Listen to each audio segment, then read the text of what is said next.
Hi teacher, my name is Aulan Carlos Torres and I will present you the evidence 2, the solution of the problem situation. We have the free body diagrams with mass 1, which would be the suspended mass, and the mass 2 as an unsuspended mass. Once the free body diagrams are made, we have the different equations for both masses. To continue with the analysis, we need to create a model of the system when there is a disturbance in the ground. We have with this different equation for M1 and M2, and with this we use the Newton's second law to express our physical variables, and we represent the state space form with these matrices.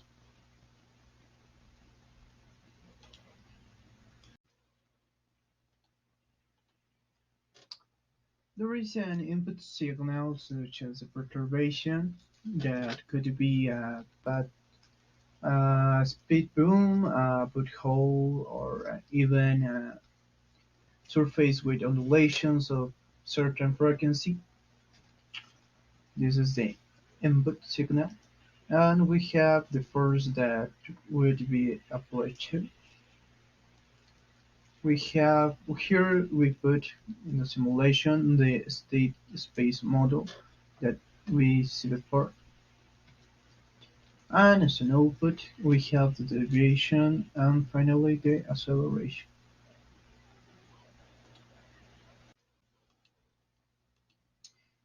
With our program, we can see how the variations in the damping car vary, vary, vary depending on the system we are using. One was nonlinear, that was a program that the teacher gave to us. Another has the expression based on the modeling done before. In this case, you can see the behavior of a speed bump stabilizing with the suspension system. We have the advantage and disadvantage. With the advantage, we have that the model is similar to behavior inside a real car.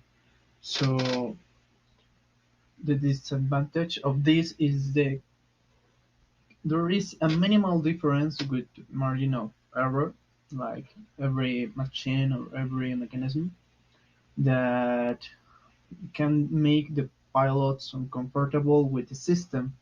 But for this, errors can be taken into account before the construction of the mechanism or the suspension of the car. And we have the real situation that some factors can however be considered in a first analysis. In a second, it's just prove and fail and repeat the process once again to have a better model. And finally, we have the teamwork. The team was divided in some parts, and the first part was the equations, the free body diagrams, the simulation, and the graph.